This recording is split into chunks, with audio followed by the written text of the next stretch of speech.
Bismillahirrahmanirrahim. Vice Chairman, Manzil Pakistan, Asim Siddiqui Sahab, representatives of Federation of Chambers and Commerce, Dr. Ishrat Hussain Sahab, distinguished guests, ladies and gentlemen, Assalamu alaikum. It gives me immense pleasure to welcome you all at the first Multimodal Logistics Conference, and I am grateful to Manzil Pakistan for organizing such an exclusive conference. And from what I hear, the presentations have been good. You have debated on a number of issues, and it's a very positive discussion, which may have happened and will happen in the future as well. To bring in all the stakeholders from transports and logistics facility and intermixing with the government functionaries is very important, because generally the human mind believes, all of us, that we know everything and we don't need to consult anybody. And it's a deliberate effort which when made can open up a lot of areas to which a person has been blind. This habit of consultation before policy is being made, or even after a policy is made, is very important. This government has done a splendid job, I believe. For example, look at the textile sector. It was in the pits. I knew my friends who had sold their textile machinery by weight. And to be able to revive that, I think a lot of consultation did take place. Look at the farming sector. Industry in Pakistan has revived itself. And from what I hear generally, that 900 billion rupees more than last year was made by the industrial sector. And in the farming sector, 1.1 trillion rupees went more to the farming sector than before. So a lot of things can improve. Nature can help us, but sometimes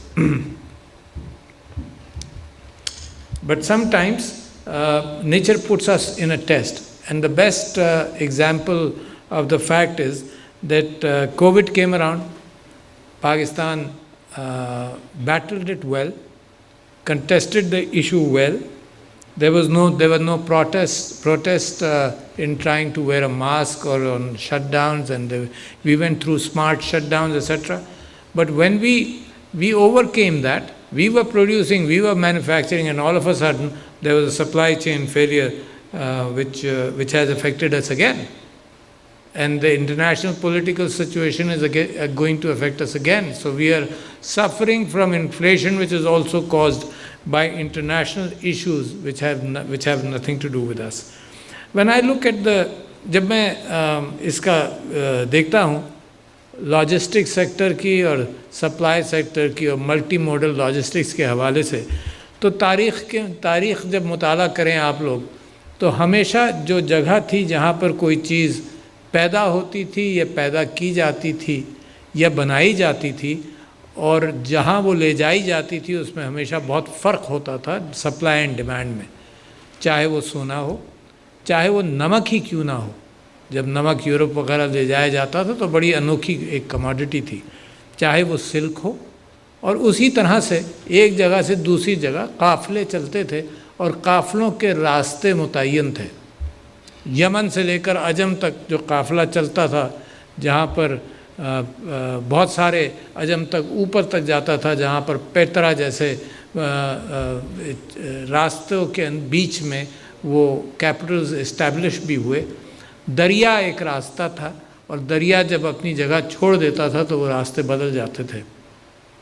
silk road बज़ाते ख़ुद हमारे पाकिस्तान और China के दरमियान और Europe के दरमियान एक रास्ता था, जिसके ज़रिए चाइना का सिल्क वहाँ जाता था। और इतनी एहतियात की जाती थी कभी ट्रेड कॉपीराइट के हवाले से, कि सिल्क के हवाले से चाइना से कभी कोई बाहर बड़ी सदियों बाद वो बात बाहर गई कि किस तरह से सिल्क पैदा किया जाता है। अब इस चीज़ को मज़ीद हम बढ़ाने की कोशिश कर रहे हैं। सिर्फ यही नहीं कि गुड्स की सप्लाईज़ के लिए आसानियाँ, ग्राहक को और मैन्युफैक्चरर को और बनाने वाले के लिंकेजेस, और फिर बीच की रिटेल को कम करके डायरेक्ट सप्लाईज़ का एतबार का लिंक, चाहे छोटा सा क्यों ना हो, चाहे घर में बनाने वाला या बनाने वाली खातून ही क्यों ना हो, वो डायरेक्ट कहीं भेज सके चीज़ को, और उसके अंदर फिर जब गुड यहाँ से निकल गई पहले तो ग्राहक की तलाश आसान हो गई, फिर जब गुड्स निकल गई उसकी फिर पहुंचाने के हवाले से दुनिया के अंदर बेइंतहा तरक्की हो रही है। और लॉजिस्टिक्स अलग, और एक सप्लाई चेन और लॉजिस्टिक्स अलग। और आप ये देख लीजिए कि ज़माना पकड़ लेता है, जिसको अब आजकल डिसरप्ट करना कहा जाता है, ज़माना पकड़ लेता है और नए नए आइडियाज़ किस तरह से पुराने आइडियाज़ के आगे निकलते हैं। आपने सीयर्स रोबक का नाम सुना होगा। तो सीयर्स जो था वो एक स्टेशन मास्टर था कहीं मिनेसोटा में, और उसके पास एक पेटी आई जो किसी ने क्लेम नहीं की, घड़ियों की। तो उसने एक चंद महीने इंतज़ार कर कर घड़ी के बनाने वालों को कहा कि भाई तुम किस कीमत पर बेचोगे मुझे दे दो, मगर मार्केट से कम पर दो, तुम्हारे लिए बेकार है, तो मार्केट से कम पर दो और मैं यहाँ सप्लाई करूँगा। तो उसने वही 2-3 क्रेट्स जो हैं वो जब मार्केट में सस्ती कीमत पर भेजे तो उसको अंदाज़ा हुआ कि तो बड़ा मुनाफा बख्श है, तो उसने और मंगाई। और इस तरह से जो इस्टेब्लिश सेल्स के और दुकानों की चीज़ें थी जहाँ नेगोशिएट नहीं होता था और बार्गेनिंग नहीं होती थी, वहाँ उसने बार्गेन कर किया। फिर उसने एक कैटलॉग निकाली। वो कैटलॉग का सिस्टम वहाँ से शुरू हो गया कि प्राइस फिक्स्ड, इन्फॉर्मेशन तुम्हारे पास है, तुम्हें यही चीज़ दी जाएगी और अगर काम ना करे तो वापस कर दो। फिर उसका एक साथी था, क्योंकि घड़ियाँ जब ख़राब हुई तो उसने कहा ऐसे अपॉर्चुनिटी को भी नहीं छोड़ा जाए, तो उसका नाम था रोबक, जो घड़ियाँ ठीक करता था। तो सीयर्स रोबक करके एक बहुत बड़ी कंपनी बन गई और आप वाकिफ़ हैं। कैटलॉग सेल्स, जब मैं पहली मरतबा अमेरिका गया तो इतनी मोटी मोटी कैटलॉग्स हर 3 महीने बाद लोगों को मिलती थी और लोग उसको जनाब उनके वर्क गर्दानी कर कर चीज़ें ऑर्डर किया करते थे, जाने की भी ज़रूरत नहीं होती थी। उसके बाद उसको हुआ क्या, वो कैसे डिसरप्ट हुआ, वो उसने कैटलॉग सेल्स की बुनियाद पर जो बुटीक सप्लाईज वाली दुकानें थीं उसको पीछे छोड़ा सप्लाई चेन के अंदर। फिर उसके साथ क्या हुआ, उसको फिर वॉलमार्ट लगा, और वॉलमार्ट जब लगा तो वॉलमार्ट ने ये किया कि होलसेल प्राइसेस के एतबार से उसी को टोटली डिसरप्ट किया। और 2003 या 4 में सीयर्स की प्राइसेस वैल्यूएशन कम होती गई और वॉलमार्ट बढ़ा। फिर वॉलमार्ट को क्या हुआ, उसको अमेज़ॉन टकरा गया, अब बड़े पैमाने पर टकराया, totally devastated the supply chain, बिल्कुल मुख्तलिफ। और उसको ट्रिमेंडसली जिस तरह से अमेज़ॉन ने चीज़ों को इम्प्रूव किया, आप जानते हैं किताबों की सप्लाई से शुरू हुआ, बाद में ये मुख्तलिफ चीज़ों की सप्लाई पर आया। इसके साथ एक और सप्लाई लॉजिस्टिक्स के अंदर क्या हुआ, लोगों ने ये सोचा कि अगर सप्लाई लॉजिस्टिक्स स्टेबल हैं, जो आजकल नहीं है, सप्लाई लॉजिस्टिक्स अगर चेन स्टेबल है तो हम वेयर हाउसिंग क्यों करें, यानी हम कोई चीज़ मंगा कर उसको 6 महीने क्यों रखें। ख़ास तौर पर ऑटोमोबाइल मैन्युफैक्चरर्स ने सोचा कि इसको current fluid dynamic supply chain बनाया जाए कि हमें कल ज़रूरत है तो आज माल आए, ना हमारा पैसा ब्लॉक हो, ना हमारी वेयर हाउसिंग ब्लॉक हो, और वैसे ही उसके साथ तो the savings in the entire supply chain increase tremendously. अब क्या और चीज़ों के अंदर क्या हुआ, मिसाल के तौर पर मैं और आप ख़त लिखा करते थे, बहुत सारे होंगे जिन्होंने कभी ख़त ही नहीं लिखा होगा, मगर मैं लिखता था, 3 हफ्ते लगते थे मेरी वालदा को मिलने में और 3 हफ्ते लगते थे वापस जाने में। बड़ी एमरजेंसी हो तो कॉल कर लेते थे, जब कॉल आती थी तो यकीनन ये ख्याल होता था कि कोई ख़राब खबर ना हो, खुदा ना खास्ता। 10 घंटे के इंतज़ार में कॉल मिलती थी। खैर आप जानते हैं उसके साथ हुआ, पहले ईमेल हुआ, अब ईमेल से भी लोग वाकिफ़ नहीं, because all messaging is possible faster. मगर एक और चीज़ मैं आपके सामने कह रहा हूँ कि एक तसव्वुर, एक आइडिया मैन्युफैक्चर होकर कैसे जाए। आपने स्टार ट्रेक जिन लोगों ने देखा हो तो वो ये कि रीमटीरियलाइजेशन ऑफ सब्सटेंस, मगर rematerialisation of idea instantaneously happened with fax machines. Idea है, कागज़ नहीं गया, टोटल आइडिया चला गया। अब इस बात का इम्कान भी बढ़ता जा रहा है कि प्रेस्क्रिप्शन जो है वो ट्रैवल कर जाए और चीज़ वहाँ बने। और ये कोई नई बात नहीं कर रहा हूँ मैं, ये 10-15 साल पुरानी बात कर रहा हूँ। एक ज़िया चिश्ती साहब ने अलाइन टेक्नोलॉजीज़ बनाई, तो ये दिस वाज इन ऑर्थोडोंटिक्स। तो जनाब इशू और डायग्नोसिस आता था US से, लाहौर, ये बात है 20 साल पहले, 15 साल पहले, 9/11 से पहले की बात है। वो डायग्नोसिस लाहौर आता था, दांतों के मॉडल, यहाँ पर उसकी इंजीनियरिंग करते थे कि कोई अलाइनर्स बनाने, वो प्रेस्क्रिप्शन जाता था मैक्सिको में वो 3D प्रिंट होता था और वहाँ से वो अमेरिका जाता था, and the entire chain took about 5 days 6 days. तो अब तो ये 3D मैन्युफैक्चरिंग का मतलब ये भी है कि पूरा चीज़ ले जाने की ज़रूरत नहीं है, सिर्फ रॉ मटेरियल बजाय इसके यहाँ लाओ, मैन्युफैक्चर करो और फिर ले जाओ, रॉ मटेरियल पहुँचा दो और 3D प्रिंटिंग जो है वो वहीं पर प्रिंट कर आपको ऑन साइट, सड़कों को इस्तेमाल किए बगैर ऑन साइट आपको मिल जाएगा। तो अपॉर्चुनिटीज़ आर इंक्रीजिंग ट्रेमेंडसली, और इन अपॉर्चुनिटीज़ के साथ पाकिस्तान जैसा मुल्क इन अपॉर्चुनिटीज़ को अगर जल्दी पहचाने तो उसको एज हासिल होगा। अच्छा, जल्दी पहचानने में क्या कबाहतें हैं? जल्दी पहचानने में उस लीडरशिप की ज़रूरत है जो इस चीज़ को जल्दी पहचाने कि ये चीज़ आ रही है, और जल्दी पहचानने में पॉलिसीज़ बनाना कि आसानी पैदा हो है। अब ये ज़माना है कि ब्यूरोक्रेसी को भी और गवर्नमेंट को भी ये अंदाज़ा करना चाहिए कि उसने सिर्फ रास्ते बनाने, फिज़िकल रास्तों की मिसाल आप ले लीजिए, सिर्फ रास्ते बनाने हैं, लोग उस पर ख़ुद ट्रैवल करेंगे। सिर्फ सहूलतें पैदा करनी है, लोग उसको खुद ट्रैवल करेंगे। सिर्फ ये कम्युनिकेशन एबिलिटीज़ को बेहतर करना है, लोग खुद उसके ऊपर सारा कुछ करेंगे। आजकल लोग मुझको कहते हैं कि जी ब्रॉडबैंड नहीं है तो लिहाजा उस जगह का कम्युनिकेशन बड़ा पुअर होगा और क्या होगा। मैं भी आपसे ये कहता हूँ, ये साल 1.5 साल की बात है कि ये कहानी भी ब्रॉडबैंड की ख़त्म हो जाएगी। इनफैक्ट लो ऑर्बिट सैटेलाइट्स जो लॉन्च किए जा रहे हैं, ये कंपनी टेलीस्टार के नाम से पाकिस्तान भी आई थी, वो इसकी डिपेंडेंट भी अब नहीं है कि टावर्स खड़े होंगे और दूर दूर तक ये चीज़ें ले जानी पड़ेंगी। You should have 5 satellites on the horizon to have continuous flow of data. तो जिस अंदाज से डेटा ट्रांसफ़र हो रहा है उस अंदाज से डेवलपमेंट का बहुत इम्कान है कि पाकिस्तान को आसानी हो। हमारा IT sector would be of great help. मिसाल के तौर पर फेसबुक ने, मेटा ने पिछले दिनों ख़वातीन को 5000 ख़वातीन को स्किल सेट्स दिए कि लॉजिस्टिक मार्केटिंग किस अंदाज से अपनी कर लो। और हमने उनसे ये कहा, जब यहाँ इस्लामाबाद के अंदर जब वो इनाम दिलवा रहे थे तो हमने कहा कि 5000 को किया, और इसकी multiplication in the soft sector multiplication आसान है। You multiply by pressing a button. In the hardware sector it may be difficult, मगर सॉफ्टवेयर के अंदर इसका इम्कान है। तो हमने उनको अर्ज ये किया कि इस साल वो 1 लाख ख़वातीन को तैयार करें इस काम के लिए। तो मैं आपके सामने, और बहुत सारी अपॉर्चुनिटीज़, अब एडवर्टाइजिंग एंड ये कम्युनिकेशन बहुत आसान हो गई, गुड्स की कम्युनिकेशन भी, इसके अंदर पाकिस्तान की एक्सपर्टीज़ बढ़ेगी। आपने जब जिक्र किया कि हमारी कम्युनिकेशन इस्टेब्लिशमेंट में देखो कितना बड़ा निगलेक्ट हुआ। जब हम कोयला खुलकर इस्तेमाल कर सकते थे तब पता नहीं क्यों मुझे हमेशा लोग कहते हैं कि लॉबीज थी। अब आई एम नॉट अवेयर, मगर मुझे तकलीफ़ ज़रूर होती है कि जब हम इस्तेमाल कर सकते थे तब हमने 15-20 साल पहले जिस चीज़ को शुरू करना था तो हमारे यहाँ ताख़ीर हुई। दिस इज़ एक्चुअली क्रिमिनल अगर हमारे यहाँ कोई जानबूझ के बात हुई। आप ये देखिए कि रिको डिग के मामले में, यानी मिनरल्स के अंदर हमारा 20-30 साल का नुकसान हो गया। क्यों? क्योंकि एक कंपनी आती, उसको देखकर दूसरी कंपनीज आती। अब 20-30 साल मुकदमेबाजी में और इन चीज़ों में, for people who did not understand an iota of what was needed, they made decisions regarding that.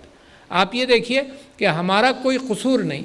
Jin logistic रास्तों का आप जिक्र कर रहे हैं, उन रास्तों पर 40 या 45 साल पाकिस्तान को सेटबैक हुआ, not anything of its own doing, because of super power rivalry in Afghanistan. हमारा क्या ताल्लुक़ इस बात से? सारा हमारा लॉजिस्टिक सेंट्रल एशिया के साथ, सारे रास्ते हमारे बिल्कुल तस्वुर ही में नहीं आए। 30 साल तो 35 साल तो हमने सोचा भी नहीं कि इसके ज़रिए तुर्कमेनिस्तान हम चीज़ें भेजें या उज़्बेकिस्तान हम चीज़ें भेजें, सोचा भी नहीं। बहुत मुश्किल से कुछ चीज़ें ट्रिकल कर जाती थी। और इतनी बेचैनी है, जहाँ जियो इकोनॉमिक सेक्टर की बात की आसिम, एक तो बहुत अच्छा काम आप कर रहे हैं रिसर्च के हवाले से, and Asim I know him for ever actually. Asim जो हैं, इन्होंने हमारी एक डेंटल कॉन्फ्रेंस भी ऑर्गेनाइज़ की थी, और जो लोग कॉन्फ्रेंसेस ऑर्गेनाइज़ कर सकते हैं, मैं समझता हूँ कि वो लॉजिस्टिक्स को बड़ी अच्छी तरह से पहचानते हैं। मैंने पहली कॉन्फ्रेंस, अच्छा, और ह्यूमन नेचर को पहचानते हैं। मैंने जब पहली कॉन्फ्रेंस ऑर्गेनाइज़ की 1981 में डेंटिस्ट्री में, तो मैं तंग आ गया, परेशान हो गया। ह्यूमन फैक्टर का तजुर्बा मुझे ज़्यादा लोगों के साथ पहली मरतबा था, वरना अपना ख़ानदान और दोस्त के साथ था। तो हर एक के नखरे होते थे। और फिर मैंने एक चीज़ कहना शुरू की अपनी टीम को। मैंने कहा कि देखो, इस कॉन्फ्रेंस को तुम ये तसव्वुर करो कि तुम्हारी लड़की की शादी है। किसी से कोई पड्डा मत लो, जो कह रहा है उसको सुन लो। तो मैं समझता हूँ बहुत सारी चीज़ों के अंदर हमें ऐसे रवैये अख्तियार करने चाहिए कि कन्फ्रंटेशन के बजाय साइड से निकल जाएं और अपनी कम्युनिकेशन बढ़ाएं। ये जो रास्ता अफ़गानिस्तान का बंद हुआ, अब मैं जब भी जाता हूँ, बाकू गया और तुर्कमेनिस्तान गया, जब भी जाता हूँ इतनी बेचैनी इनकी आंखों में देखता हूँ, जो सुदूर और डिसीजन मेकर्स हैं। ख़ास तौर पर उज़्बेकिस्तान के सदर जो अभी भी आए थे, या तुर्कमेनिस्तान के अंदर इको की जो कॉन्फ्रेंस हुई, उसके अंदर सबका ये बेचैनी है कि हमारी गुड्स जो हैं वो ग्वादर पहुँचे। The shortest route for their goods and the shortest route to import. अच्छा, यहाँ तक कि उन्होंने वेयर हाउसिंग फैसिलिटी ग्वादर में, उज़्बेकिस्तान ने रिक्वेस्ट करके अपना वेयर हाउस भी बनाना शुरू कर दिया, प्रोस्पेक्टिवली थिंकिंग कि उनकी गुड्स आएंगी और जाएंगी। हमने रेलवे के ज़रिए, TIR के ज़रिए तुर्की भी गुड्स भेजना शुरू की, उज़्बेकिस्तान भी भेजी, just to test run the fact कि ये हो। सिर्फ यही नहीं कि रोड का लिंकेज हो, हमारे लिंकेजेस की ज़रूरत है गैस के लिए। टापी पाइपलाइन के लिए तुर्कमेनिस्तान बेचैन है कि उसकी सरप्लस गैस पाकिस्तान आए, ईरान बेचैन है कि उसकी सरप्लस गैस पाकिस्तान आए। बट इंटरनेशनल पॉलिटिक्स के अंदर हम इतने फंसे रहे कि इन चीज़ों के डिसीजन हमारे हाथ में नहीं थे। But that doesn't forgive us for making sure कि जिन चीज़ों के डिसीजंस हमारे हाथ में हैं उनको भी हम ठीक तरह से डिसाइड करें। देखो, एक गलत फ़ैसला कौमों की तकदीर के अंदर 10-10, 15-15, 20-20 साल ज़ाय कर देता है। तो लिहाजा कॉम्पिटेंसी, जो मेरिट का जिक्र किया आपने इशरत हुसैन साहब, इट इज़ सो एसेंशियल कि मेरिट के लोग आएँ। इस वक्त चैलेंजेस बहुत तेज़ हैं, बहुत ज़्यादा हैं। लोगों को एक्चुअली, मैंने जो 10 किताबें इस साल के लिए रिकमेंड की हैं, उसमें से 3 सिर्फ इस बात को एड्रेस करती हैं। 3, आप इमेजिन करें, एक ही फ़लसफ़े को मुख्तलिफ़ अंदाज से मैं चाहता हूँ कि लोग पढ़ें कि टेक्नोलॉजिकल जो चेंज आ रही है ये एक्सपोनेंशियल है, और हमारी डिसीजन मेकिंग इज़ लीनियर, ये मैच नहीं करती। ये चीज़ें जब हो जाती हैं तब हम उसके पीछे चलते हैं। ये चीज़ें जब कोई मुल्क अडॉप्ट कर लेता है, उसके 5 साल बाद हमें ख़बर मिलती है। जैसे फार्मर नहीं होता, हम समझते थे कि फार्मर को टेक्नोलॉजी समझा दो तो बड़ी जल्दी वो चेंज अडॉप्ट करता है, नहीं करता। वो बराबर के खेत में जब अच्छी फसल देखता है तो फिर फिक्रमंद होता है कि इसने क्या इस्तेमाल किया। मगर ह्यूमन इंटेलेक्ट, एक समझदार कौम और समझदार लीडरशिप को ये एज हासिल होना चाहिए। इस वक्त पाकिस्तान के लिए जितनी अपॉर्चुनिटीज़ हैं, मैं समझता हूँ पाकिस्तान बनने के बाद से आज तक इतनी अपॉर्चुनिटीज़ पाकिस्तान के दरवाज़े पर दस्तक नहीं दे रही थी जितनी आज दे रही हैं। चाहे वो जियो फिज़िकल कैफियत हो, जियो पॉलिटिक्स हो, या जियो इकोनॉमिक्स हो, पाकिस्तान इज़ बीइंग टैप्ड। या आपका यूथ बल्ज हो, वो यूथ बल्ज भी by itself is a great treasure. और जितनी हम ताख़ीर करेंगे उस यूथ बल्ज को फंक्शनल लाइनों में लाने के लिए एतबार से, उनको या तो स्किल सेट्स दें जिनके पास एजुकेशन ज़्यादा नहीं है, जिनके पास मीडियोकर एजुकेशन है उनको मीडियोकर लेवल पर आप IT या किसी और चीज़ में उन स्किल सेट से आगाह करें जो वो अपनी उस तालीम की बुनियाद पर हासिल कर सकते हैं। और जो लोग जिनके पास थोड़ी तालीम है उनको मज़ीद आगे ले जाएं। But you see, the human resource must match multi modal logistics also. Human resource, इसका भी फौदान है। तो जब आप बात करते हैं, यकीनन आप एक सेक्शन में, एक सेक्टर में बेहतरीन गुफ्तगू करके प्रपोज़ल देंगे, मगर दूसरे सेक्शन और दूसरे सेक्टर के अंदर अगर वो कदम से कदम मैच नहीं करेगा तो आपका मामला भी स्लो होगा। You may have brilliant ideas in your sector, but if other sectors don't keep pace with you, तो you are not going to be able to implement और you are not going to see the results. तो हर sector, तो human resource का इतना फुकदान है कि Bill Gates साहब आए और जो भी मिलता है, आपको ये बता दूं, आईटी के अंदर भी, एग्रीकल्चर के अंदर भी, हर चीज़ में देयर इज़ ट्रिमेंडस पोटेंशियल। यार इससे ज़्यादा पोटेंशियल क्या होगा कि Netherlands produces the second highest number of food, second highest food producing country, Netherlands, 19 times smaller than Pakistan. So what is missing? No, they don't have more fertile land. What is missing? They don't have more water. So what is missing? The missing part is the intellect.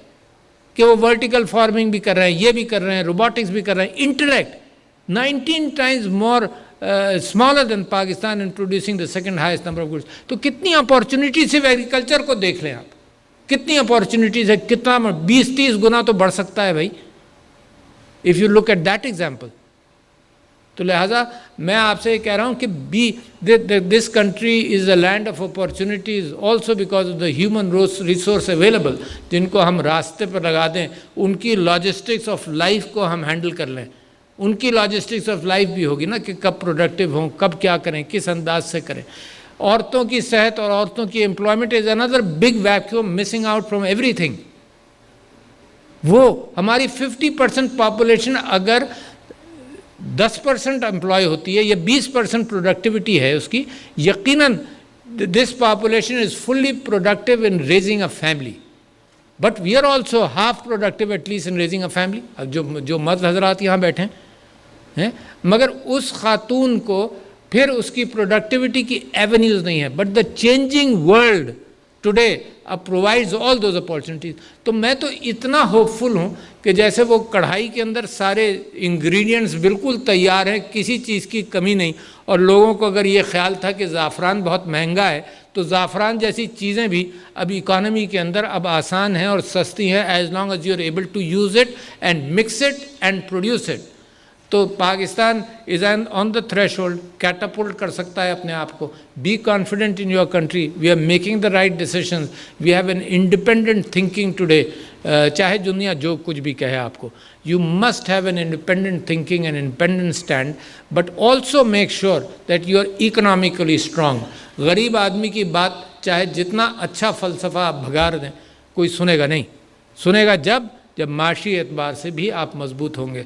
तो ladies and gentleman, with good words about what you are doing, I would like to encourage you, and I think we have to gain a lot by these sessions and by your recommendations. So shukriya. Assalamu alaikum.